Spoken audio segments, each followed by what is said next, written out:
Hey, good evening, everybody. Is it time for the Kinterview? Is that what we're calling this one tonight, Marcus? So yeah, Chicago is very well represented, I think, this evening. I know there's many Chicagoans in the chat tonight. I almost wore the hat that Josh gave me last OAX that had Chicago emblazoned on it, and then I couldn't find it. So I was gonna represent the city just however briefly to get this thing started tonight. But yeah, we're gonna have a good chat with Kin tonight. He's in the green room. He's ready and raring to go. So I'm not going to leave him hanging in there any longer. Hey, Ken, how you doing, man? Good. How are you? I'm good. It's good to see you again. It's been a Yep. while. It's been a minute. It has. Are you thinking, is OAX on your mind? Is it's starting to dominate your thoughts like it's dominating ours here at CAF HQ? It is on my mind insofar as I'm deciding if I want to go next year or not. Okay. So going back and forth on this one. I get it. I get it. Everybody can't go every single year. That's for sure. Yeah. But hey, the year one was a lot of fun. Year one was a lot of fun, and that's kind of pulling me back for year two. Right. Well, there'll be a lot of I think there's gonna be some live streams going on this year. So if you miss out, you won't miss out because you'll be able to kind of see it and be a fly on the wall without actually being in the room. But we'd rather have you there, of course. Yeah. So let's see here. I want to make sure I didn't miss anybody interesting in the chat. A lot of people were thinking this was going to be like an all Chicago night, like Tom McDonald would be in there. And look, he is. He's even saying hello from Chicago. Hey, Tom. Yeah. Yeah, I don't know if there's nobody like at your house right now that's going to be making a guest appearance that we didn't expect tonight, right? They'll be walking behind the couch here or there. Not that I know of. If someone does make a surprise visit, that will be a surprise to everyone. All right. Well, you never know. Hey, look at Eric De Los Santos is in the chat. We don't get to see Eric too often here. Nice to see you, Eric, from the West Coast, not Chicago, but we yeah, you're one of these days we need to get Eric on here. That would be fun. I haven't seen Eric in a long while. Yeah. Actually, I just visited Eric, I think 2 weeks ago. Last month, I was visiting my brother in California, and then stopped by to visit Eric and then a couple other CAF collectors in the area. Did you get to see all 100 of his Art Adams pieces? I did not see all 100. I don't know how many we saw as far as the Art Adams. Less than 100, probably less than 20. We didn't get to the Art Adams box. Let's put it that way. All right. Well, 20 out of 100. That's a good percentage. I wouldn't mind seeing plenty of those in person. Yeah. We've been staring at them in his CAF gallery for a very, very, very long time. Yeah. And every once in a while they make a surprise appearance. There you go. Even Eric agreed, 20%.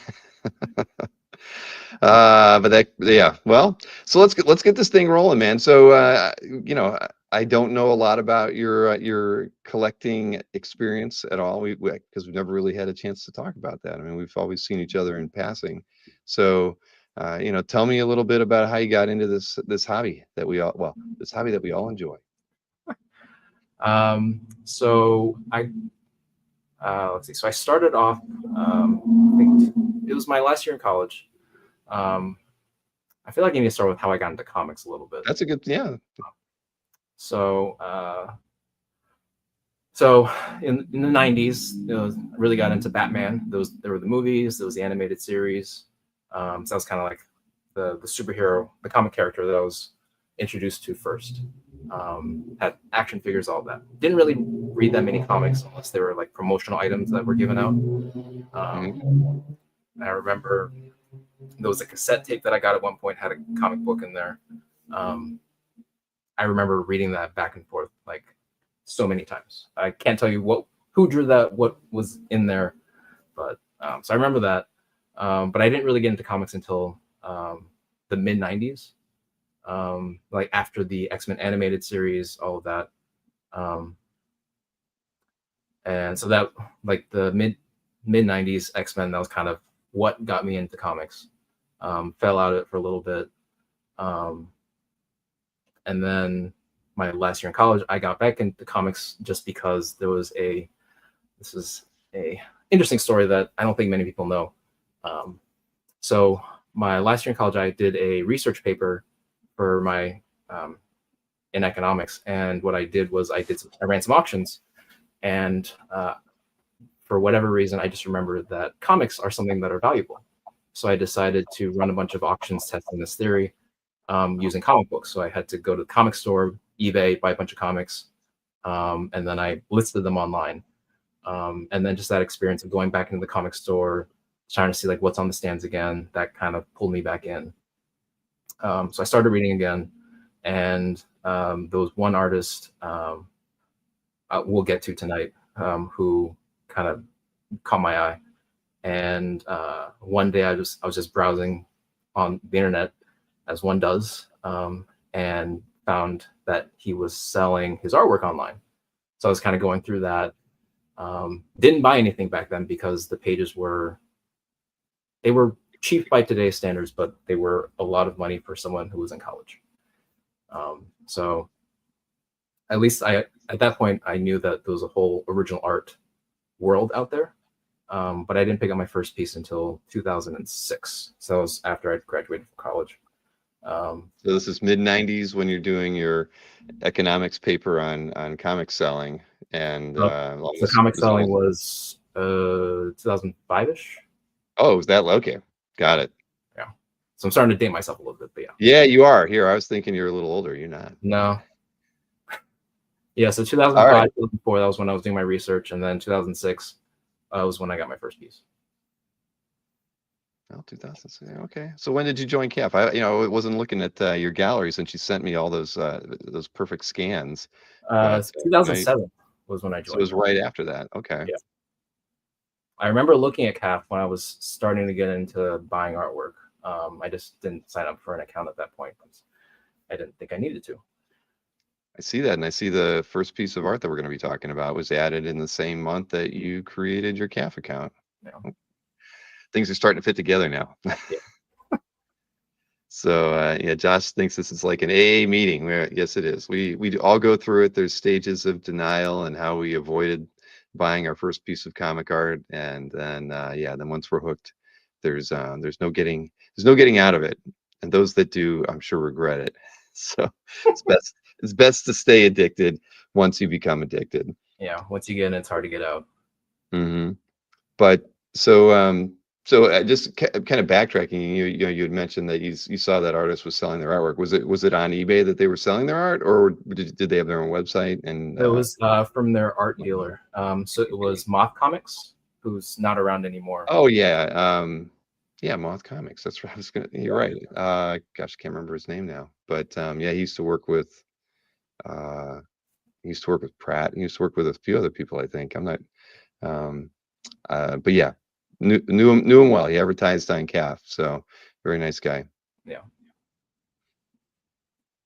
So okay, so you're back in there in the first piece. Why don't we just get into that? How did you see the first piece? What made you decide to get that first piece? Was it published, unpublished?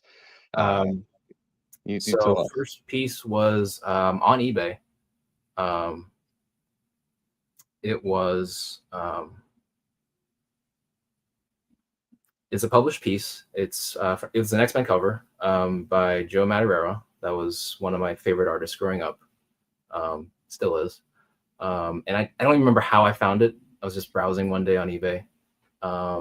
And this was back in the day when eBay was a really good place for buying artwork.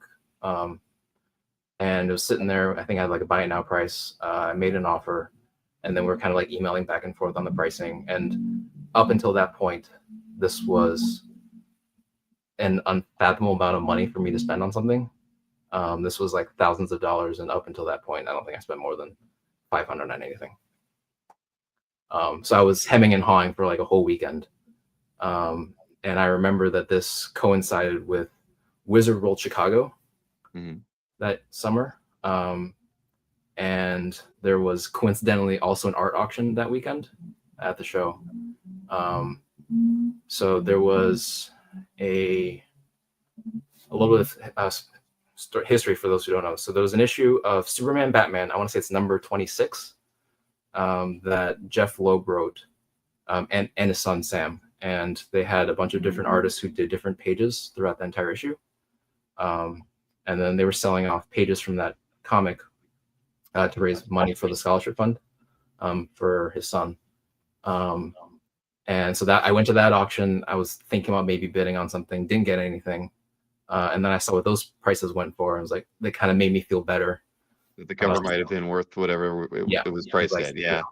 I was like, there's like, so many characters on this. I can kind of rationalize it. Like, it's only $100 or something per character.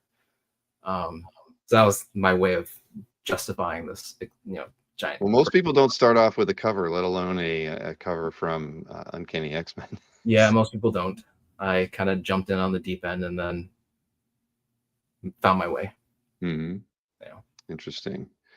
But so you at least went to the art auction. Didn't they always have an art auction there? I think like George Hagenauer was like one of the people who helped organize that. I don't know. Maybe you don't know George, but I feel like there was because I went to a lot when I first started collecting. I got my first piece of artwork at Wizard World Chicago, but that would have been around '98. So and then I went there maybe the next 4, 5, 6 years in a row, just because it was close to Cleveland, and Cleveland didn't have a show for years. So the Chicago show was usually like the best place for comics and for art for me. Yeah. I don't know if they normally had an art auction. I just remember that one was a special event that particular year.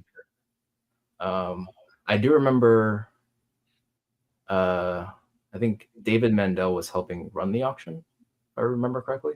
So that was kind of another introduction to another name I would come across through the collecting hobby over the years. Well, that's I think that's where I first met Kazra. Might have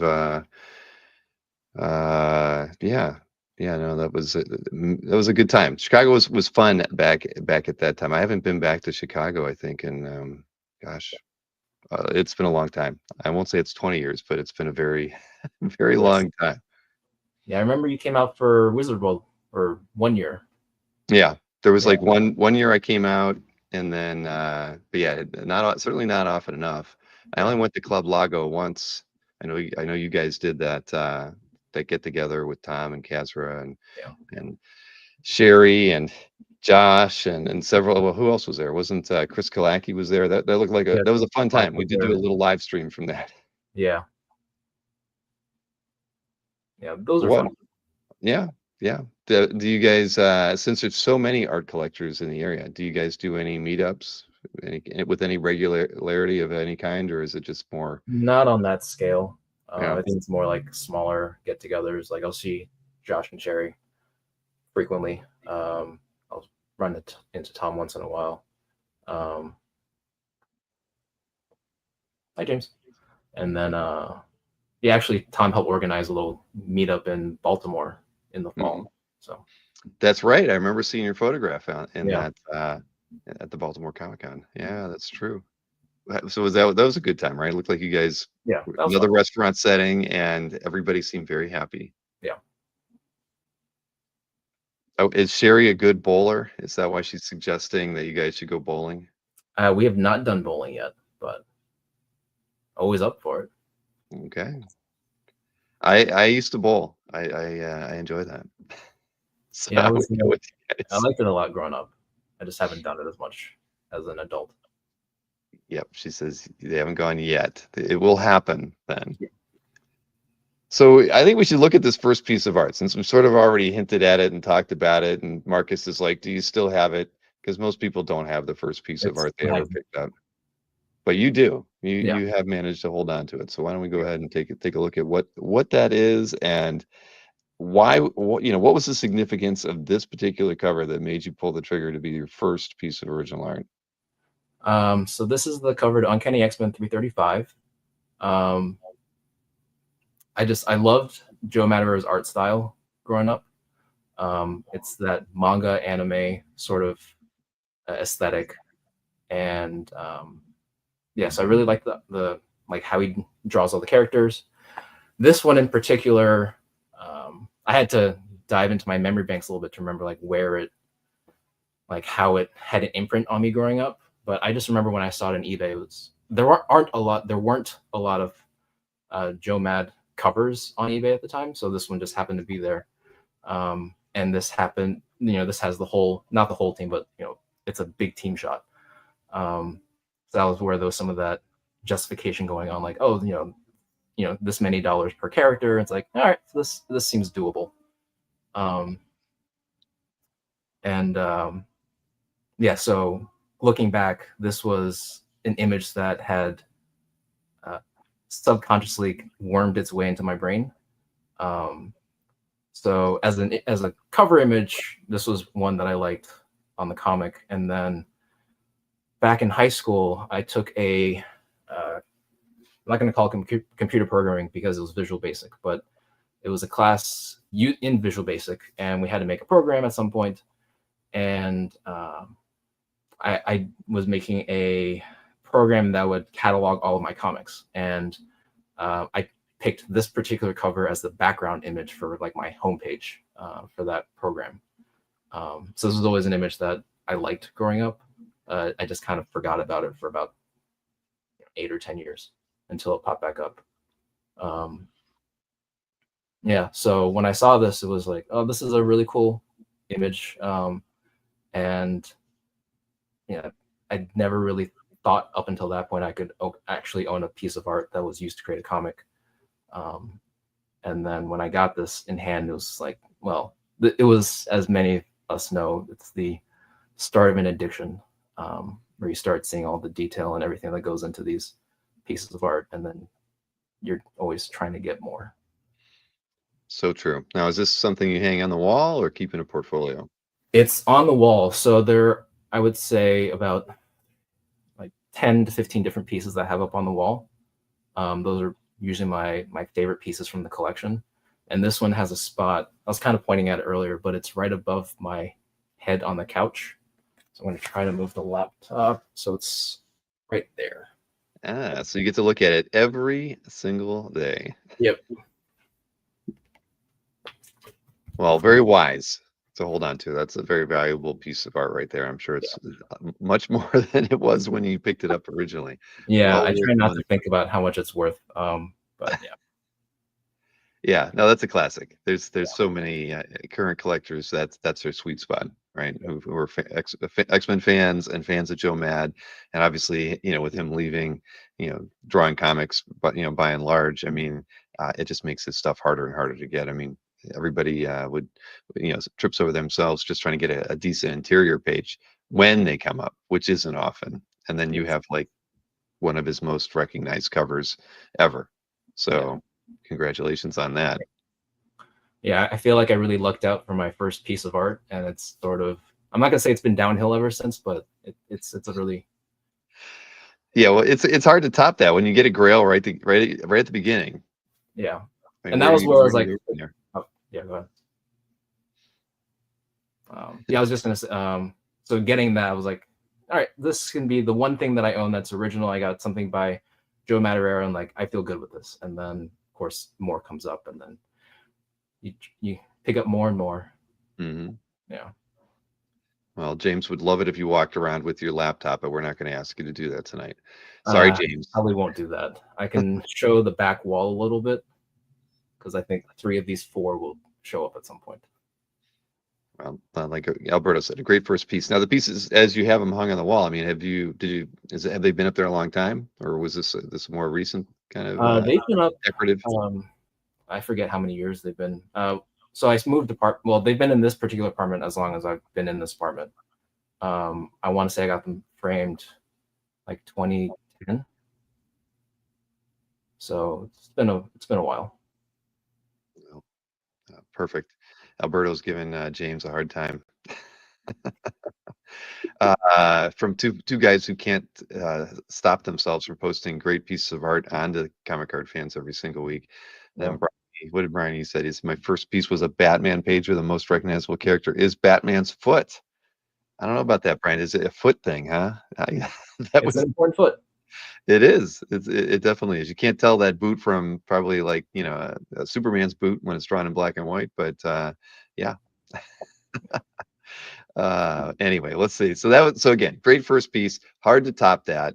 I did look through all the pieces that you selected, and they're all fantastic for different reasons. At the end of the day, very diverse sets, and I know you kind of grouped them, I think, with a purpose. So yeah.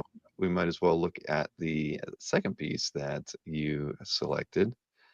So this will be the Joe Madureira show. This is exhibit number 2. This is a splash from Astonishing X-Men number 4. I think it's page 16. So this is from the Age of Apocalypse storyline, which I didn't read it when it was coming out. I read it in back issues after the fact. But I just loved the concept of this whole universe, and then the character designs that Joe Mad brought in. And this particular one it's a great team shot with Rogue up front. You have Blink, Morph, Sunfire, and then Wild Child. And I just love all of the looks that they had in the Astonishing X-Men series. And then Sunfire, his appearance made its way into the main X-Men universe at some later point. That was kind of cool. No, that's very nice. So was this a eBay purchase or something direct from somebody? This one I got directly from Tim Townsend. So he was the inker on this. He has his art up on CAF. And I was emailing him. I was going through my emails, just kind of remember how this all happened. But I was emailing him about an inking commission. And then I was like, hey, by the way, is this page available? And then we worked something out on that one. So, well, Tim is a legend in the hobby. Yeah, not as active as he was when I got started, but yeah, I think I learned all my eBay tricks and things from Tim on the old Comic Ardell mailing list that many of us were on when we got started. But I remember that. Yeah, Tim was on there right at the beginning. Always he always had a way of getting the best pieces and getting them the sellers to remove their pieces from eBay before anybody else could slug it out with him for a given auction. What was one of the pieces I always was envious of? It was a John Byrne Alpha Flight cover or pinup. I mean, I'd have to go back and look and see if Tim still has it in his gallery. But I remember when he posted that into the list, and it was just like, man, that guy has just got the luck. He sees, a piece gets posted within the first hour. He sees it and makes an offer they can't refuse, and they take it off eBay. Don't even run the auction on it. And this would happen. It seemed to happen every single month. Tim would score a piece like that. But that one was the one that kicked you in the gut because it was so nice. It was like just the team straight on, and yeah, I'd have to go check and see if he still has that posted. But anyway, great pickup from this, and it just shows you that you never know what somebody's got if you don't ask, especially an artist. Yep. And it still kind of blew my mind a little bit that here's this artist who worked on the page, and I'm emailing him about getting art from him. It was so surreal, and that was all through CAF. So yeah. Praise CAF. Yes. I've gotten a few pieces thanks to the website myself over the years. But Brian E says, I only learned about the mailing list. It is still out there, sort of. It's not as active as it used to be, but there are a few diehards in there. We actually have the entire archive to the Comic Ardell mailing list in the CAF forum. But because we've never made the forum really easy to get around in, like search-wise and stuff, you can't dive in and pull out a lot of that valuable information that's in there. Which that's a good reminder that I should put that on my list of one day figuring out how to get in there and utilize that data, because there's there are literally 15 years of collector knowledge, backstories, discussions about particular pages and artists that are in there that are not easy to get at. But I remember when Yahoo turned off that list, they asked me to download like the entire database, because Yahoo allowed you to do that. So if by some weird chance you wanted to start up your own group on your own platform or whatever, you could do it. So they asked me to pull everything, and I did it, but it was in the worst design database possible. Relationships were very hard to even come by. It was like it's like having one giant spreadsheet with no relational tables whatsoever. Mm-hmm. And you had to it was a mess. And so Maureen looked at it. We just got it functional and walked away from it. But yeah, that's very cool. And yeah, Tim's a good guy. He's maybe we'll get lucky one day and he'll stumble in at OAX. We'll see. Yeah. But next up, is I mean, it's like, is this an early pickup for you? Because we're Yeah. talking Matt, and now we're talking Jim Lee and Scott Williams. So I just wanted to answer a couple quick questions in the chat for you. Sure. So Tony was asking about Phalanx Covenant pages. So I briefly owned one, but then I let that one go. But it wasn't exactly Phalanx Covenant; it was kind of one of the precursors. Mm-hmm. And then yes, Alberto, yes, that was Blink. There you go. Okay. All right, and now back to what is very nice wall. Much better organized than mine. So, all right, back to this Jim Lee. Explain this one to me. Now, I mean, clearly, and again, or give me a reference point for about when you picked this one up too. So yeah, Jim Lee Fantastic Four. I got this 2007, and I got this one from Scott Williams. So keeping in with the theme of picking up art from inkers. Mm-hmm. So the story behind this is I put in my want list on CAF that I was looking for this particular page. And then for whatever reason, Scott Williams decided to message me and say, hey, by the way, I have this page if you're interested. So, we messaged back and forth, and then I picked it up at San Diego in 2007. So went to San Diego Comic-Con for the first time and then came away with a Fantastic Four page. Did you go there with, because of this one opportunity, but hoping to, score some other things, or how'd that work? I was planning to go there already, but then we were just sorting out logistics, and then it came up that we were both going to be at the show, so it made sense just to do the exchange there. Wow. Well, it's a beautiful page. This is from issue 2, page 20. And yeah, that second panel, even though it's small on, at least on my screen, I'm not watching this on a widescreen TV, but that thing's just packed with detail and characters. It's fantastic. And I think you need the awesome last panel as well, of course. But yeah, this is really nice. And I did like the Jim Lee Scott Williams FF run. It was fun. Yeah. And so I came into comics after Jim Lee had done his X-Men run, so I saw the back issues, but he was working on Fantastic Four when I was actually reading. So that was the ongoing comic that I read that was a Jim Lee production. So that's kind of the connection that I had to that book growing up. Well, and I am still partial to his Fantastic Four run, as great as his X-Men run was. No, I don't blame you. I do not blame you at all. And again, if you bought this, so you've held on to this for 17 years. Would you? Yeah. You mentioned letting go of a few pages in your time. I mean, do you see yourself more as someone in a hold position, or do you let pieces go every once in a while? I'll let pieces go once in a while. I had a little. I'm not going to call it a purge, but I had a sell off maybe like 10 years ago. Mm-hmm. So that was where I whittled down the collection a little bit. Like there were a lot of pieces I amassed up until that point that I liked a lot, but it was trying to make space and budget for other pickups. Did you have to take any of the pieces off the wall when you made the sale, or did you? No, they were all pieces that were not on the wall. All right. Yeah. Once they make it to the wall, then we can safely say that they're probably not going anywhere.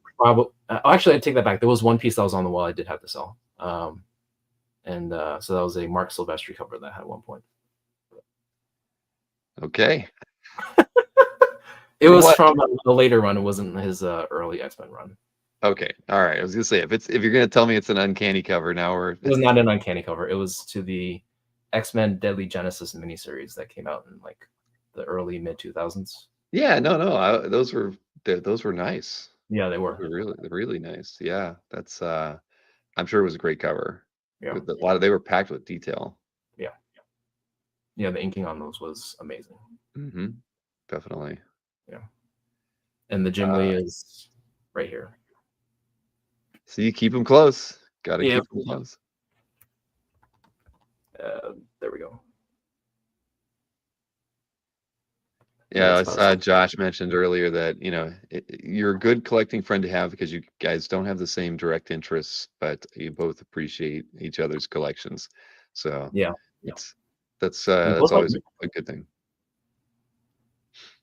Now, let me see. I forget which piece we're looking at next. Ah, there we go. This is from Sensational Spider-Man 27, Mike Wieringo and Richard Case. Yes. Yep.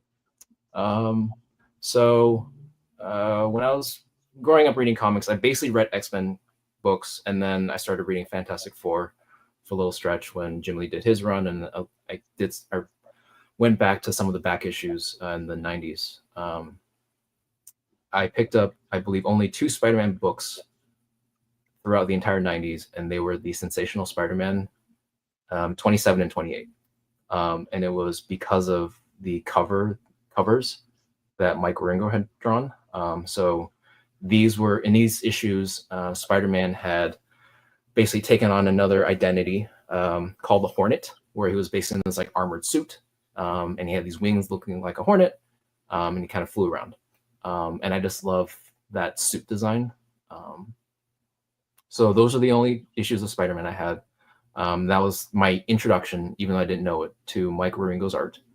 And this was one of those pages that stuck with me when I was a kid, when I was reading it. So that second panel, it's not in the zoom up, but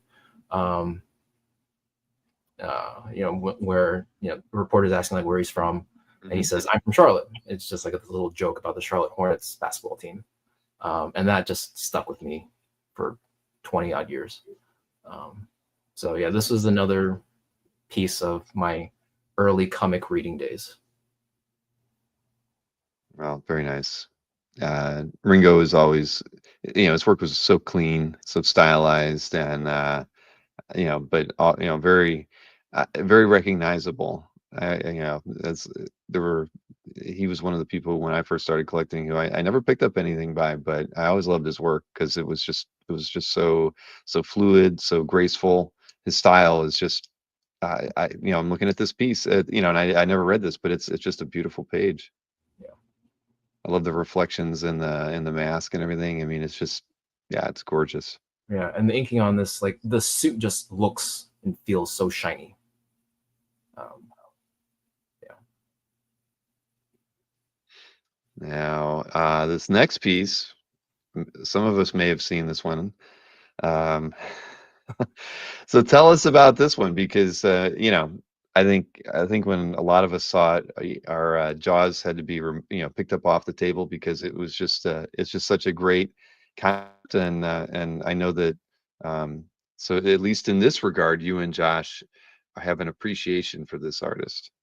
Yep. So that's one of the few overlaps that we have. So when I was reading the X-Men books, Gambit and Rogue were my favorite characters and character couple. So a lot of the commissions that I got early on were for Gambit and Rogue, usually together. And that still continues to this day, as we see here. And with Manix, we've seen all the different pieces that he's done where he has this very unique style on things. And I want to say it was Jiggy who mentioned his books 12 and 14 that Manix had done. Yep. And I read those, and I just really appreciated the narrative storytelling that he was able to do with basically no text. It's like all this emotion that he could convey through expression, movements, and yeah. So I knew my sense was that weren't any pages available from those 2 books. So I thought, all right, let's ask Manix to do a sequential commission. And I forget which collector this was, but there's some collector who's done a bunch of on CAF who's had a lot of sequential commission requests that involve Captain America from different moments in the movies. I'm blanking on the collector's name, but I got a little inspired from that. So he did a lot of sequential commissions, and I really hadn't even thought that I could ask an artist for a sequential commission. It was always, ask for these characters, and they would do some large pinup. So I asked Jiggy if Manix would do a sequential commission, and Manix agreed to that. And then I just said, Gambit and Rogue on a date night. And then I just let Manix take it from there. And then this masterpiece is what he came up with, where he, there's very clearly, Manix backgrounds and characters, but also his sense of humor, where it starts off one way and then it ends up, it zags and then it zigs, and then it takes you back somewhere you never thought it would go. Right. No, I mean it's perfect because it's got his humor. It's his color. Nobody draws craggy rocks quite like he does. I think the first piece I bought from him had a lot of similar craggy rocks in it.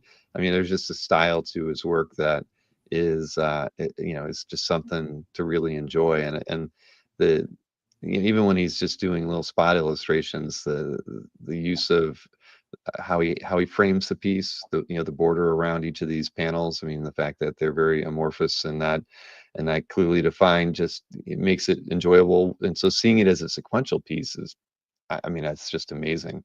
I mean, when my mom saw Josh's Spider-Man sequential piece, for instance, she talked to me the next day and was like, I want to get a print of that. So if it can make my 80-plus-year-old mother, like his work and appreciate the humor and the effort that goes into it, I mean, that's something. There's something. I've been asked by a few people, what is it about? Who is this Manix guy? And why is he so popular? And people don't know. He's been working at his craft for a long, long time, and this isn't like he just came out of nowhere. I mean, he's like a national treasure in the Philippines.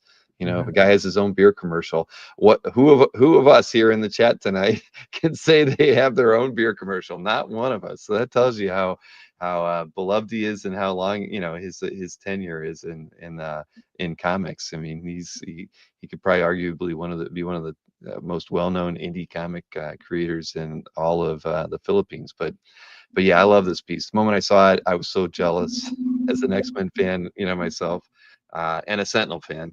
That's just right up there. And yeah, I think I'm looking at it now. It's just fantastic. And the last panel, even though it doesn't have either one of them in that panel, is perfect. Yep. I'm jealous. It's funny you mentioned Josh's Spider-Man commission, because we were talking about that earlier today. I completely forgot about it, but that was another really good example of Manix doing sequential storytelling and just being able to take something simple and make it fun. Mm-hmm. Well, congratulations on this one. I mean, it doesn't get any more perfect than that. I mean, as far as like commissioning an artist and then hoping you get something you're really going to like, and then I personally, I don't care if you like it or not, because I mean, so many people love that image. I mean, it's fantastic, and I should be throwing that link to that in the chat. Why didn't I think of that? Let me put that in the chat so people can get out there during the show or after the show. They can comment on Manix's piece in your gallery whenever they want. And boy, you were pretty close to number 2 million. Look at that, 2,302,000 when you posted that one. That's barely made it. Yep. Just missed it by a little bit. That's like a day and a half worth of art going on to CAF. So you were close. But yeah, no, I love this piece. I love it. That one is on the wall, not here, but in the hallway. Okay. See, I'm looking at it now.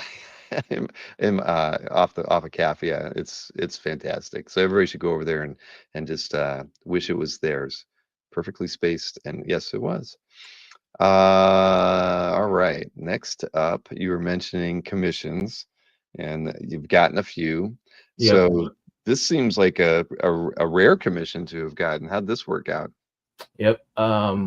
So this is also another Joe Madureira piece. This was when I started off collecting. Getting a commission by him was basically my grail. That was what I wanted to get most of all. And I reached out to Jim Warden, who repped him at some point, to see if he might be able to reach out to Joe about this. I reached out to his current rep, Quan, at one point, and then they were all dead ends. Like, he wasn't going to take on a commission. Yep. And I forget what year this was, but so he left comics. He had gone into work in the video game industry, and they were doing a Kickstarter for their Battle Chasers video game. And there were a few different rewards that involved like sketches from Joe. And then there was one, like the ultimate tier one, which was where you would get to like design something with him that would go into the game. And I think I signed up for one that was just like a character sketch. And at some point later in the campaign, they said, this last tier, we'll upgrade it so that you can get a full commission. And then once I saw that, it was like, well, I don't like the price tag on this, but I will probably never get another opportunity to commission Joe Mad to do something. So I was like, I'm going to go for that and then figure it out later. So, I got it through Kickstarter. And, this piece took over a year to put together. I forget exactly how long, but a lot of emailing back and forth. And I think 15-year-old me would have been blindsided by the fact that I was emailing Joe Mad about like a commission for Gambit Rogue. It was so surreal. So I didn't give him. So I said I wanted to do a commission with Gambit Rogue from the X-Men, and then he gave me 3 different layouts to pick from. He gave me 2 action ones and then 1 romantic dramatic one. And I posted those in my CAF as well. So those were the 2 action ones he suggested. One where Gambit is front and center, and one where Rogue is front and center. And Joe Mad does action about as well, if not better than anyone else. It's just like so dynamic with his posing and all of that. Mm-hmm. And it was really hard to turn that down. But then he did this other one, and I've always loved the romantic element between Gambit and Rogue. And then he said he was also excited about that 3rd one because he doesn't really do a lot of dramatic moments. He's does a lot of action stuff just because that's what he's known for. Yeah. So he was excited to take that on.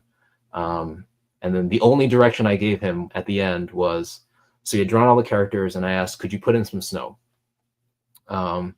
Because there was a moment from, I want to say it's issue 342, where Rogue and Magneto are, walking around New York City in the snowstorm, and Magneto found a way where Rogue can actually touch him without, stealing his energy and power. And it always bugged me that was Magneto in that scene instead of Gambit. So I wanted the snow to just kind of fill in that particular moment from, replace that moment in my mental canon. So that was the only note that I had for him on this entire piece, and it just came out perfect. Well, I mean, a year is worth the wait for something like this. Like you say, the idea that you'll have the opportunity of ever commissioning him again is slim to none. Even if he were to offer it, it would be a huge pool of people that would be vying for it. I mean, you probably got a little lucky getting in there and getting this when you did, because I'm sure there would have been several other collectors at the time that would have lined up to get a commission from Joe. Yeah. And this one is hanging up in the wall in my bedroom, and it is one of the last things I see at night every night. So just love it. Well, congrats! Yeah, that's kind of like a dream come true.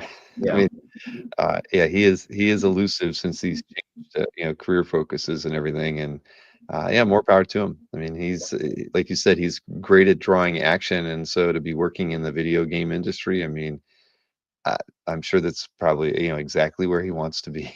Yeah. Now let's see here. I think next we kind of did these in groups of 6, right? So kind of segueing from that to this one. What are we kind of transitioning from?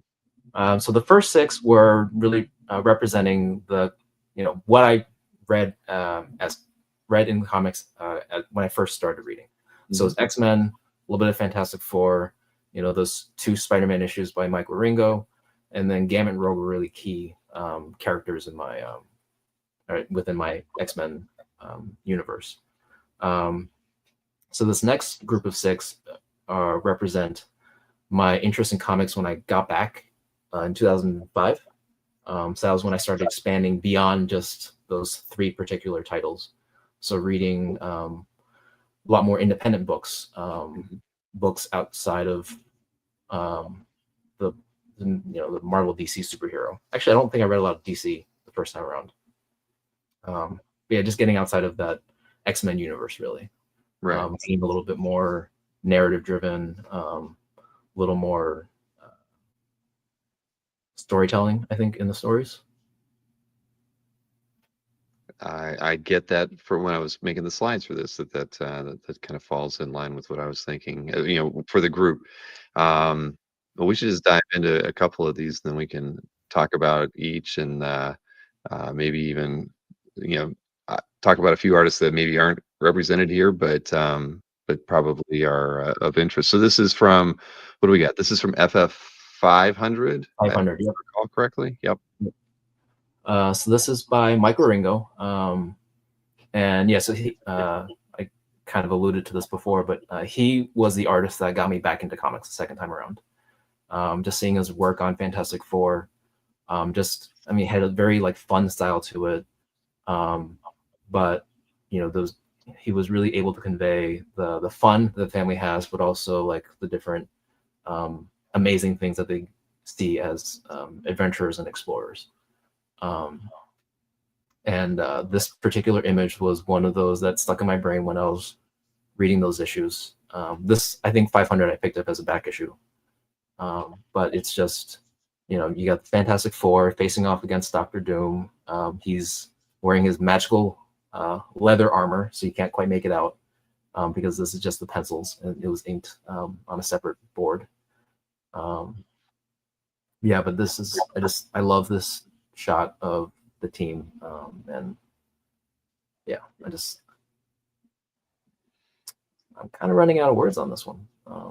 Yeah, well, I'm looking at it on CAF because you got a good size scan in there. It's everything you'd want out of a Ringo FF piece, the piercing eyes, but yeah, this is just, it's awesome, and I always enjoyed the way he drew the thing.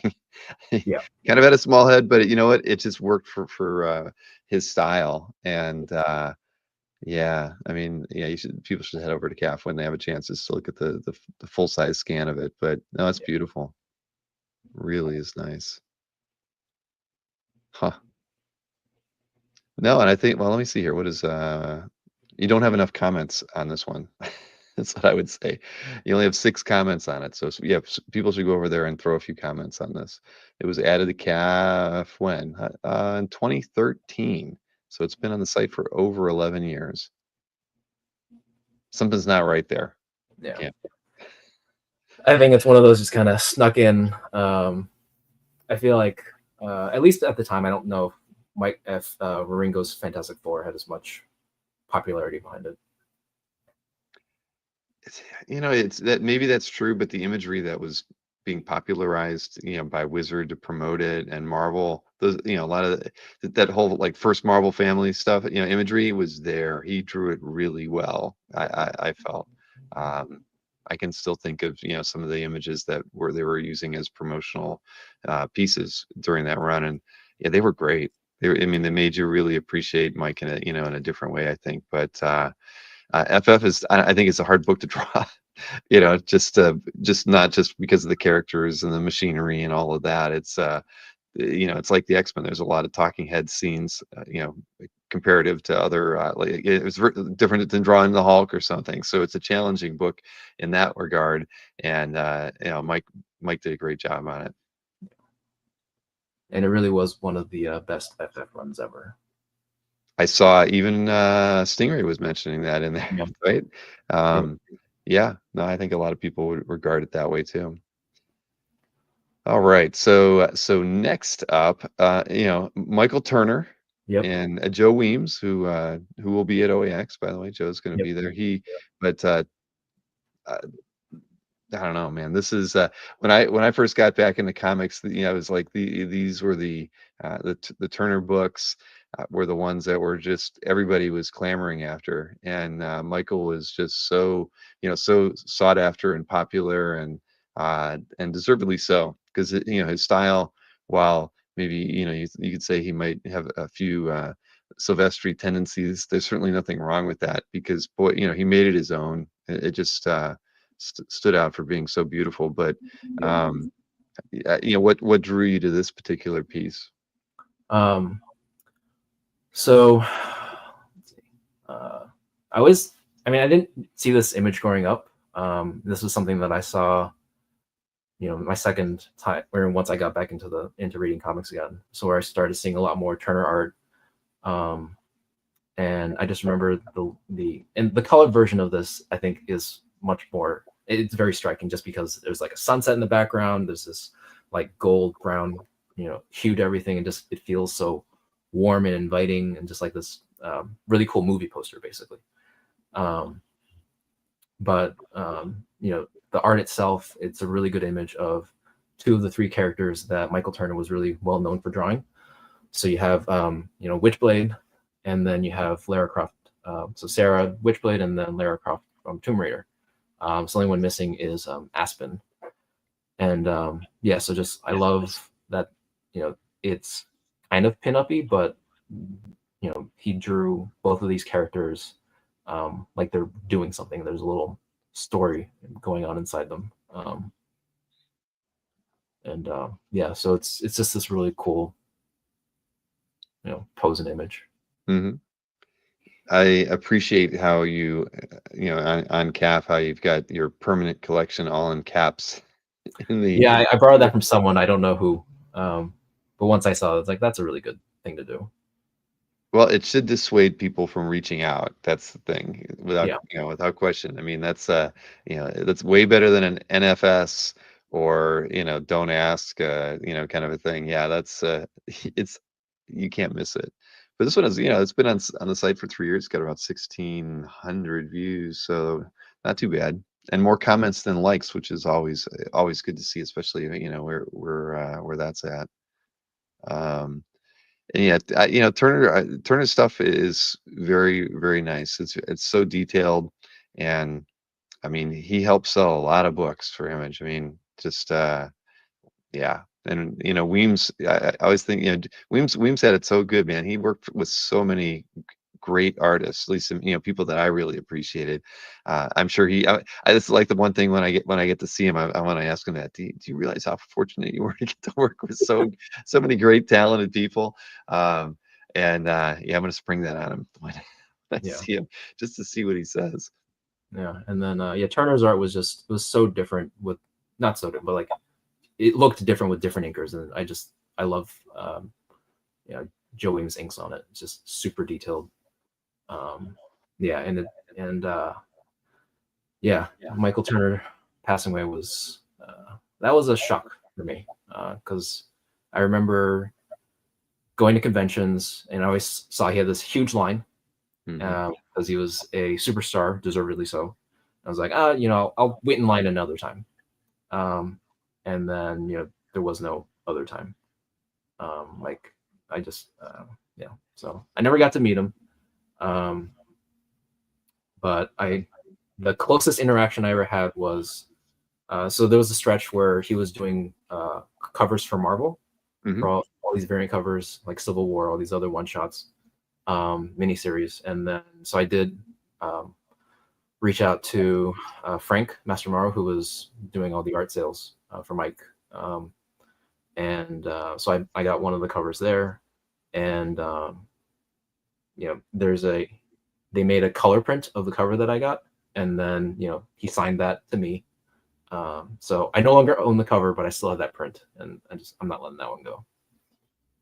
No, once it's personalized, you know, like that, you gotta keep it, especially, you know, given all that. But yeah, Frank, yeah, well, I didn't have enough dealings with Frank during my time, but I never got to talk with Michael either. Same thing, you know, you'd see a long list. He was at the Pittsburgh Comic-Con 3 or 4 times when I went there. But yeah, I mean, right at the beginning of the show till the end of the day, he always had a line, and it always made me feel like it gave me an edge to go any place, any other artist I wanted to, because his line was always, you know, consistent. You could walk right up to George Perez, right? But you could not walk up to Turner and ever get anything. And it's just, you know, and again, you know, long before he was ill or anything, people just loved his stuff, and that's you know, and that was kind of the wizard during the wizard craze. I mean, Turner was almost like everywhere. I mean, he was a rock star and a young rock star. You know, after the Image guys. I mean, to have that kind of impact on comics was pretty rare. Yeah. Let's see here. So where are we? Oh, I know where we're going next. So a Fables page. Craig Hamilton inks on Lan Medina pencils. Let's see. This is from issue 4 from Fables. Yep. So this is page 16, and then I have page 17 in my gallery as well. And I don't remember how I came across Fables, but this was one of those books that was starting to become popular, or if not already popular, you know, outside of that main superhero X-Men world. And yeah, I love the idea behind Fables, just fairy tales living in the real world with their own drama. And one of the things that I loved about Fables was this relationship between Bigby Wolf and Snow White. So Bigby Wolf is the big bad wolf of fairy tale lore, and there's this you know, big ball one night, and they're showing up. I forget exactly what they're trying to do, but this was essentially their first date in a way, where she didn't quite know it was a date. And they're bickering, they're yelling at each other. I love the interaction. So that second panel, which is in the top left in the zoomed in part, I love Snow White's facial expression as she's chastising him for being devoid of social skills. But then there's the carpet, which everyone is commenting on. And that's a pretty cool, like, Art Deco-y background. So Right. Well, the camera angles on this thing are great. Yep. And you're right. I mean, that just adds something to it, which you know, it feels like a fable when you see style like that shown with the piece, especially, you know, given how they're dressed and everything. I mean, Yeah. yeah, no, I love this piece too. I mean, Yeah. the Hamilton inks definitely add a bit to Medina's pencils, and but yeah, no, this is a great page. Early Yep. pages don't come up too often either, and I think No. you've had this one a while too, right? To that since 2008, I think. Okay. Yeah, it's been a while. And yeah, so I remember seeing one show up on, I think, Heritage recently. And yes, they go for a bit now. Well, it's always good to get in early. Yeah. That's Willingham's signature there too, right in the center at Yes, the it bottom. is. Yep. Yeah, I always remember the classic, you know, early Willingham stuff, but I've seen it once or twice. So nice, very nice guy too. I've gotten to talk with him a few times. Now, so keeping kind of in the independent-y sort of storylines, we next get to see a piece by Mr. Terry Moore from Strangers in Paradise, and I think it has a little bit of zipatone on it for added effect. But now, is this did you read Strangers in Paradise kind of like from the beginning, or was this something that you rediscovered after you were kind of getting back into comics? I discovered when I got back into comics. I might have seen Terry Moore's name and Strangers in Paradise somewhere in the Wizard magazine. Yep. But I just didn't pay attention to it because it wasn't X-Men. And so this, I think it was San Diego in 2007. I heard that his Strangers in Paradise series was ending, and he was at San Diego Comic-Con. So I decided to just go stop by, see what this whole Strangers in Paradise thing was. So I met Terry there and his wife Robin, who are both lovely people. Picked up first volume of Strangers in Paradise, brought it home, read it. The next day went back to get volume 2. The next day went back to pick up volume 3. And ever since I've just been hooked on his work. Like, I love the Strangers in Paradise story. I love the way that he really tells stories, draws characters. And I think this page is a really good example of how he's able to juggle, or not necessarily juggle, but switch between different tones so easily. So there's that first panel where this is like very exaggerated, very cartoony moment that's happening, and then things start getting a little serious and tense. And he has all these different techniques for telling stories. Like in that fourth panel, there's conversation happening in the background, so it's just literally in the background, like all the dialogue. And there's Zipatone on there, and I have a soft spot for Zipatone. Yeah, so this is a fun little page to pick up. Yeah, no, I'm looking at it on the website. It's fantastic. But that must have been fun going back for the third consecutive day. Yeah, at some point they're just like, well, what are you picking up now? Yeah. No, well, yeah, it's very nice. Yeah. Now, all right, now let me see here. Let me flip over here to this next piece. Now this is a commission, right? This isn't a published piece, but my goodness, the amount of detail in this thing is it's surprising, because it looks like it could be like the end page to a story in a comic, and it's so well done. And yeah, I mean, the more I look at the detail on this thing, it's stunning, and it's a commission. Tell me about it. Yeah, so this really does feel like it could be a page out of a book. So Day Tripper was a book by Fabio Moon and Gabriel Ba. And when it came out, this was one of my favorite books out on the stands. It's I forget how many issues was either 10 or 12. It's basically telling the story about this man's life, Bras, and like every single issue ends with him dying, doing something. And it's basically this whole series about all of life's important moments and the relationships we build with people. So it's a lovely story. Love the art, and I think I read somewhere, and I haven't been able to see anything to refute that, but I think the art for that was all done digitally. So there wasn't really any traditional art to pick up from that series. And I know that both Fabio and Gabriel have offered commissions in the past few years, and I got this through, I think it was Cadence, back when they were repping Fabio. So I just asked for a Day Tripper commission. I asked for I love Bras, and then I think her name was Anna. So they were the main couple in the story, and I just asked for some I forget the exact prompt, but some sort of romantic moment between the two, like maybe their first date or their wedding date or something like that. Just something that we didn't get to see in the comics. And then this is what they came up with. And I think it's the way I interpret it. It's the end of their first date together. And it really, just with the caption at the bottom, it feels like something that could have been in the comic.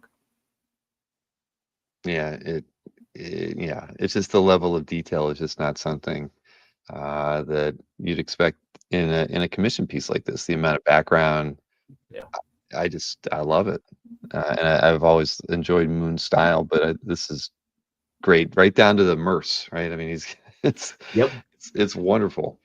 Can't let that one go. No, not at all. Yeah. I kind of lost count. Which piece are we on? Was this like we have one more piece from? I think there's one more from the set of 6. All right, yeah, that's right. Yep. And Mike Mayhack. Mayhack, right. So I first met Mike at HeroesCon in 2009. And I really liked his very cartoony style on things. He had a nice little sense of humor with what he was drawing. He had I forget what it was called, but he had this little like mini strip with like a cow and something involving a cow.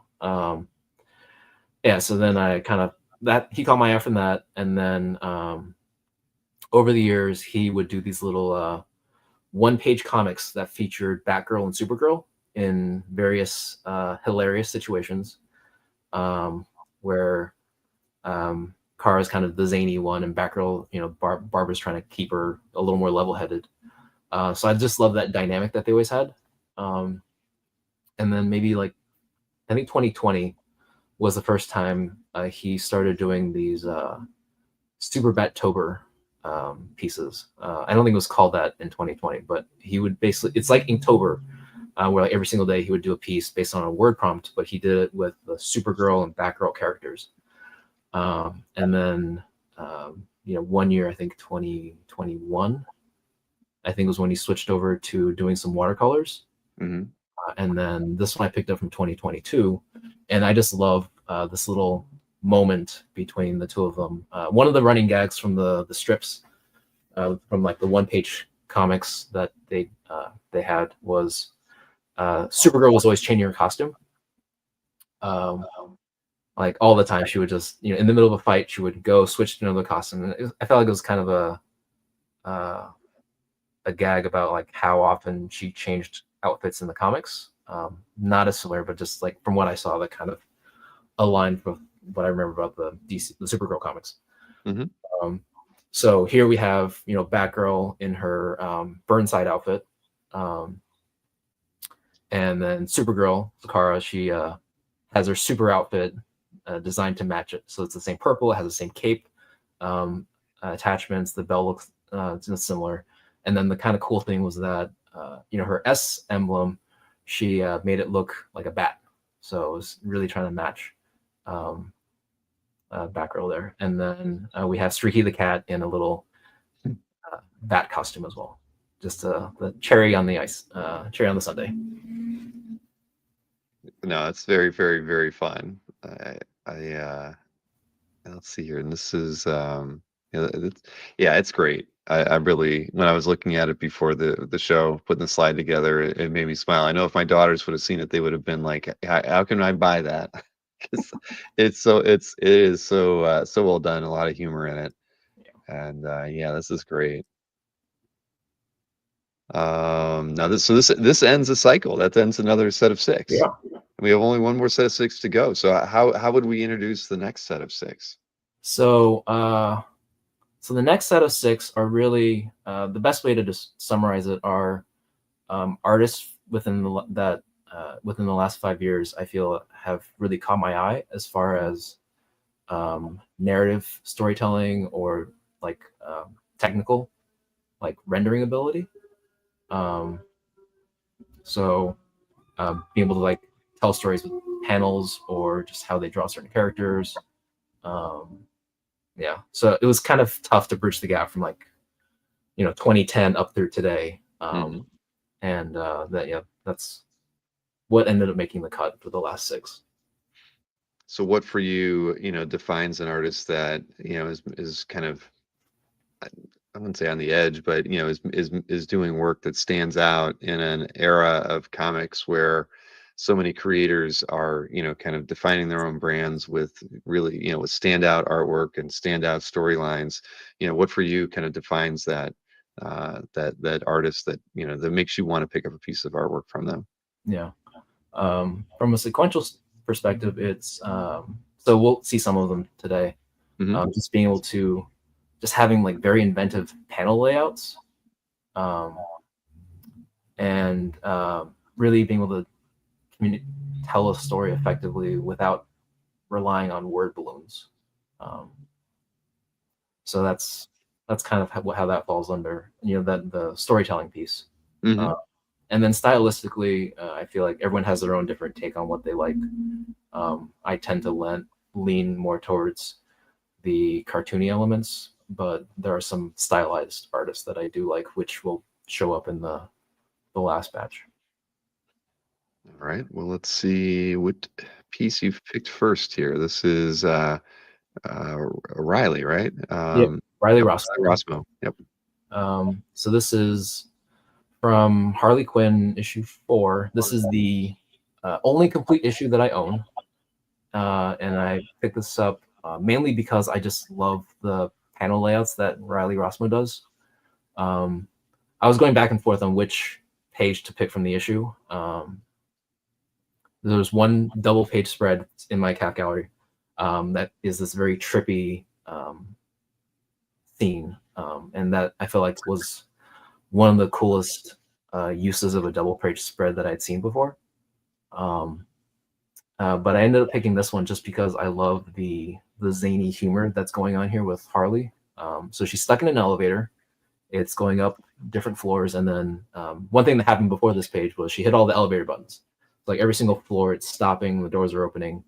So I didn't really notice this until I think yesterday. I was looking at the page a little closer, but the doors are not all the same width every single scene. So it's almost like they're opening and closing, and they're little snapshots into each one. But it's just really fun seeing with her just beating up a bunch of henchmen in the elevator with her baseball bat.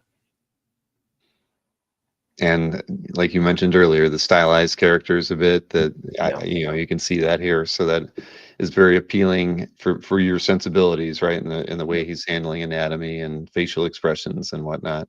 Yeah, just really captures that zany element to Harley that makes her fun. At least for me. No, without question, and a complete issue.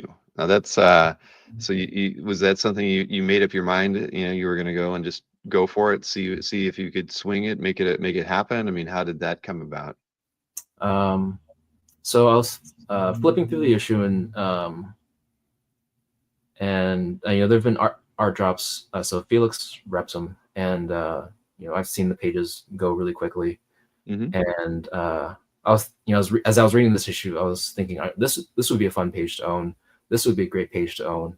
And then once I got past, I think 5 or 6, then the thought just became, instead of trying to get all these at the drop, why not just ask about getting the whole issue? Sure. So I emailed Felix about that, and then had to decide a little bit on that one just because I hadn't bought a complete issue before. But not many have. I haven't. Yeah, most people don't. And although this was not really my first attempt at trying to get a complete issue. Okay. Yeah, and it kind of worked out for this one just because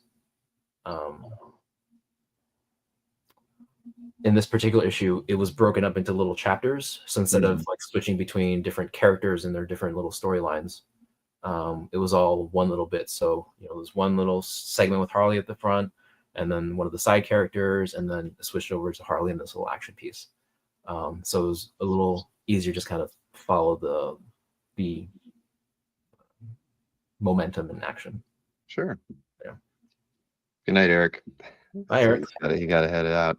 But yeah, when you mentioned that, there was a post the other day that caught our eye here at CAF HQ that on Facebook, and it was for a complete issue. It's been something that's aggravated all of us here for a very long time, and we finally decided to do something about it because Stingray actually posted a link to a gallery room that had a complete issue to a book that he just recently bought, right? And on Facebook uses these like things that you have to key off like what default images are on things, and like when you post a link to a piece of artwork in your CAF gallery, we have an image that we show for it, right? But in a room like your complete issue room or his, we didn't set any default image, and we didn't ever set one for like your main gallery either. So whenever anybody ever linked to a room or their main gallery on Facebook where it pulled default image, it always pulled an image from the header. So like the masthead ad at the top, but only a sliver of it. And so we finally, I was looking at it and I'm like, we kicked it around and like, we have to fix this because it's not indicative of what you should show as a preview image for a room. And it doesn't really fit in line with the stuff we were doing with the app either. So I'm happy to say that like if you ever shared that a room link socially, at least on Facebook, it'll pull the most, I think it's the most commented image out of that room. It's either comments or views, I can't recall which, but same thing with your room is we pull like the most commented piece from your CAF gallery now. So it actually is very representative of what you're trying to link to and talk about, which seems silly not to have thought of or tackled in so long, but very, very much long overdue. And it ties in right with the app, because when you go to the app, like if I were to go to your gallery, it's like Facebook where it has a masthead, header graphic behind your avatar, and we're pulling the most commented piece from your CAF as a default to show in that space. So now we're kind of really actually we're in sync, which we've never been in before. So it feels kind of good to have stuff like that tackled. Just and it's just silly stuff like that. I mean, you've been a member of CAF for 17 years, and I think we've all seen goofy stuff. But yeah, so people should freely post links to their gallery rooms anytime on Facebook, and they'll be proud of whatever image ends up being shown from that. Okay, that's cool. Yes, yeah, it is. Sorry for running off on that one, but now though I have not read this, but I've seen a few well, I've seen a fair amount of art by from Step by Bloody Step, and it's all fantastic.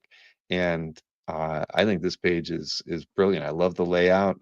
I love the way the panels just kind of fall together, and wow. I mean, this piece would draw my eye if I was looking at an art drop of pieces by Vergara. I think I would have gravitated to this one too. It's just so very unique. Yep. Yeah. So Step by Bloody Step, like the entire book had no dialogue. Like some people would have text balloons, but they were just gibberish or random symbols. So it really relied on the sequential storytelling in all the pages. And to your point, I really love the sequencing of the panels and how you can really follow the action as it's happening and falling into this last panel where you have this, really frenetic energy happening. And then in the published page, that bottom panel is, has this red background. It's very, really pops out. Yeah, so this was a page that really caught my eye when I went for the drop. Yeah, no, I'm looking at it on CAF. I'm gonna put a link in the chat too, because it's like what we see in the stream here just doesn't do the piece justice. So here I'm getting it in the chat so people can take a look at it and zoom in on it, because you have a really nice size scan in your CAF gallery. But yeah, this is really really nice. And so you got it during a drop. I mean, is it? What's your if you had to guess what your success percent is when you go to a drop that you want to get a piece? How often are you successful? I'd say less than 50%. Maybe 30%.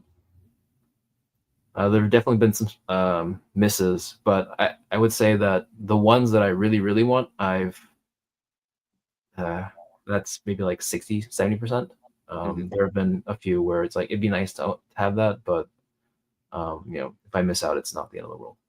Right. I mean, when you go after an art drop like that, do you tend to like make sure you're the only one using the internet? I mean, try to make sure that you even like turn the Wi-Fi off on your cell phone so that nothing is borrowing the bandwidth allotted to you, so you have the chance, especially when it's one that you really want. So I don't do that much, although I kind of wonder if I should. The furthest that I go is I just make sure that my internet browsers are, as many of them are closed out as possible, just because it sucks up memory and process and all that. Oh yeah. Yeah, so just that's about as far as I go. It's just but the thing is, you have a strategy though going in. It's not you try to like have as clean an approach as possible. I would do the same thing. I would close every browser that didn't need to be open, and yeah, I might even unplug the switch that's next to me just to be like, all right, I want to make sure everything is operating at peak performance before that happens. Yeah. So Tariq says that's a very high success ratio for Felix Art Drop. So he's commending you on anything over 33 is pretty good. Yeah, my denominator is pretty small, so. Got it. Yeah. Peak Billigan. Thank you, Marcus. All right, let me see here. Now, we've had a couple color pieces in here. This is the last one that we're going to be looking at too. So this is Franny. Yep. I mean, I love Franny's work, and her signature is kind of unmistakable. But I like this. I mean, it's just one color and an ink wash, and it works really really well. Yeah. Yeah. So the scan doesn't really show it that well, but there's just this very subtle like shading that's happening with all the blending with the colors that's happening. So like there's this blue that's popping on the art, but it's kind of bleeding into the black as well. So like around her hair, this little like glow that's happening. Yeah, so this is just like really cool like color work. And I just remember, so when Jiggy had one of the drops for Franny's art, and I was browsing through all the covers, and this was like I didn't even know what this comic was, who this character was, but just this image just jumped out, and it's kind of staring deep into your soul, and so pick this one up. What's the I don't know if you wrote it in the description. What's the size of the piece? Oh, it's A3. Okay. Wow. No, I love Franny's work. So this is very, very nice. Sorry, I'm just looking at it again on CAF. You're right. The scans are tough on color pieces, but this one's decent. Yeah, and she's very piercing gaze from her. Let's see here. This piece, I mean, you don't need any action. It's just such a it's a great illustration. You could just that first panel alone. I was looking at this piece for a few minutes because it's so darn detailed, and for such a kind of calm moment, and you wonder what it's like. Gosh, they didn't need to put that much effort into a moment like that, but thank goodness that they did. It's so amazing. So this is from a book called Nice House on the Lake, by Alvaro Martinez Bueno. So this book was done digitally entirely. So this is a monoprint of digital artwork. But I just I love. You had to do it. Yeah. I had to ask you about that though. So when you see it though, what do you? I mean, is this the first monoprint purchase for you, or is it? No. So it's not. So you picked up a few others before that. Yeah. My first one was I think 2012 or 2013. It was from Russell Dodderman.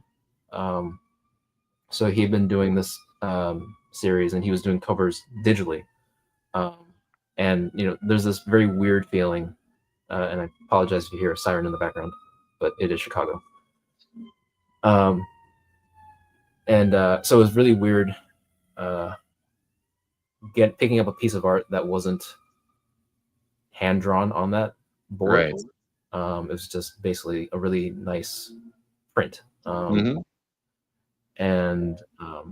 there's a lot of conflict that comes up. Feeling conflicted about that. The artist says it'll be the only print that they make of that, even though it's a digital file, they won't make another copy of it. So it's like original art, it's the only physical copy that exists. But at the end of the day, it just came down to I really like this image. Yeah, I really want to have a physical version of that. Really, quality paper and inks. I could take the image, print it out, based on something that's posted online, but it wouldn't really feel the same. And there is this element of I would like to support the artist for the work that they're doing. Of course. Yeah. So now, was this through a rep? I'm not familiar with who might rep them, or was this a direct buy from the artist? This particular one? It was from the artist's rep, who also happens to be his wife. But I did pick this up directly from the artist at a show, just because we had arranged for a pickup. Yeah, but this one was a relatively simple purchase. So he's repped by the Green Room. So. Right. That's all right. Yeah. They're new, relatively new. They've only been out for like a year and a half or so, maybe. Yeah. Well, next piece is by an artist that was at OAX last year, and this is a beautiful example. Sorry, I hit the wrong one first. Again. Sorry. This is the artist that was at OAX last year, Sean Gordon Murphy. And I mean, this is from White Knight issue 4, but I mean, it's got, I mean, outside of not having any cars on it, it's like, for me, it's like everything you'd want out of a beautiful Sean Gordon Murphy page, because you know, he's packing more detail in this thing than he needs to, and then he just kind of layers in the, you know, the two figures over all this action, and it just makes for a complete piece of art that, you know, just I don't know, there's something about his work that I've really admired, and I just think this is such a great example of his. Yeah. Yeah. So Sean was someone who I discovered through earlier, so like mid 2010s, his book Punk Rock Jesus. So I really loved, you know, just the way he drew characters. It was a little bit stylized, but he also drew emotion really well. He does, you know, as we all know, does vehicles very well as well. But I think one thing that really jumped out during his Batman run was his montage pages, or these, you know, splash pages with like one big image, but then all these little like moments and things like that, and he just melds them all together just beautifully into one cohesive image. And this isn't quite the same as that, but it's in a similar vein where you have all these different moments in these panels, but there's one big image just tying everything together into one little story. Marcus says date ideas. Yeah, you know, go out and play a round of pool, go out and grab a bite to eat and dance, and you never know where you'll end up. I mean, look at that last panel. But yeah, no, I love it. You know, and I've always appreciated, because I think he's done this for a while, like where he you know, he has the issue and page and his signature, you know, done in that same way where he's drawn out the lines. And so I just think there's something about a Sean Gordon Murphy artwork, right, that you just know it when you see it. I mean, it's the style anyway, but then he has the way he handles just, you know, issue and page and putting his name on and all that. I don't know. I love it. I wish I owned something, you know, I'm not a DC guy, but I really do wish I owned a page or two from this run, because I've got a couple Joe the Barbarian pieces, you know, but boy, you know, something from White Knight would be really, I'd like to have that in my collection. So it is fantastic. Now I teased it already, but I'm going to show the last image because I couldn't order them right clearly in my my studio here. But how did you pick this one to end with? This is Pepe Larraz, Size X-Men #1. So I was thinking, you know, we're ending this whole, you know, evening with a little celebration, as it were, and this was a Pepe Larraz cover to one of the Hellfire Gala books, and I just, you know, he has them all decked out in these very elaborate costumes. I don't think he designed all of them, but I just love the way that he draws all of them and gives them all a little character as they're just posing on the stairwell. And just, you know, the angle on this is lovely. It's just, yeah, I really love. I didn't really discover his work until House of X. Right. Now I'm a convert for you know, basically anything he does, I'll read it. No, I don't blame you at all. I mean, I think this is spectacular. I mean, it's so good. The costumes are fantastic. I mean, for that alone, it's so worth it. I mean, it's amazing. Yeah. Stephen Lee Harmon, showstopper ending, Ken. You picked a good one to finish with. Yeah, my original, when I was trying to map out what pieces to pick, it dawned on me that I should probably end with a good piece as opposed to just some other piece. So yeah, this one was a nice one to end on. And I just want to call out that Storm has this like cloud cape going on behind her, and that's just awesome. You know, I didn't notice that before, but here, let me get the link in the chat too, so everybody can see this in more detail. There we go. Yeah, no, this is It's great, even with even with the architecture in there from this for the staircase, as simple as it kind of is, it just kind of it really pulls everything together really well, and whatever the ceiling is there. Yeah, this is awesome. Yeah. Yeah, I like that. Now I gotta ask, I mean, because the pieces you sent me all the clean scans, and I know that you watermark stuff. Does anybody ever give you a hard time about watermarking your artwork on CAF? No, no one has. Good. I'm glad. There were some it hasn't happened in a while, but I back in the day, like say like 10 years ago, there were a couple guys that just hated seeing watermarked art on CAF, and I'm like, we give people the ability to do it through their premium memberships. We want if people want to do that, they should, especially on there's nothing wrong with it.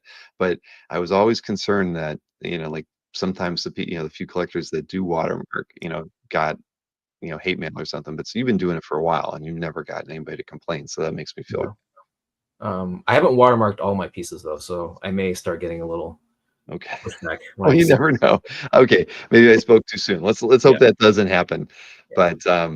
But no, that is a great piece to end on, and I really appreciate the kind of approach you took to your selection tonight, Ken. I mean, a lot of times we kind of maybe run from a beginning of a collecting story to a current one, but I like the way you grouped them. Kind of nostalgia, meaningful kind of pieces over to what we finished with, which is you kind of identifying modern artists that you find impressive. I like that approach a lot. That's a lot of times we just kind of coast through things looking at the best of the best from some people's collections, or just ones that have just great stories about how they picked it up. But being able to highlight some creators that we might not normally talk about is always a plus. And the cool thing is like just by the moment we pulled up the image, there were everybody was kind of knew it was Pepe or whatnot, right? And that's cool that these are artists that a lot of the fans of CAF and of your collection already are aware of and appreciate. Yeah. Yeah. So when you mentioned that, there were going to be 18 pieces, my first thought was I'll just pick the ones that I like the most. And then as I started thinking about it more, it kind of felt more like I'm almost like curating what a gallery would look like if I had my art in an exhibit. Like, what is the story I want to tell about that? So that was kind of guiding me as I was picking all these pieces. There were some pieces I would love to have highlighted. They might fit in better in certain sections, but I think, I would love to talk about certain pieces, but maybe they didn't quite fit in with what the story I was trying to tell. So it was an interesting exercise. Good. I mean, there's always other times that we could talk, but I mean, as a collector, especially when you're collecting, pieces that are from artists you haven't bought anything from. I mean, do you talk with other collectors to get a a vibe about decision making, or do you kind of just are you kind of like a solo? You know what you like. You don't need anybody's advice or input on it. You just go for it. I mean, how do you go about collecting artwork like that? I mean, do because I have a couple friends who always like to kind of get opinions, right? On what you think of it, and value versus content and all that kind of stuff. Yeah, I think I'm definitely more in the solo camp.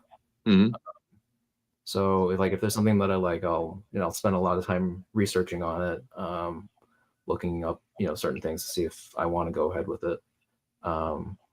But I can't say I really ever reached out to people to see like, oh, does this what do you think about this one or this price or whatever, something like that. I think that probably makes more sense with older artwork where there's more some sense of like established value and things like that. I don't do that as much. I follow auctions, so I get a sense of what things go for. And then I have my own personal estimate, and then sometimes I'm way over and sometimes I'm way under.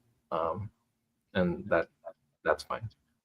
Yeah, well, and we all have that. There's no crystal ball, that's for sure. No amount of research can prepare you for certain especially at auctions.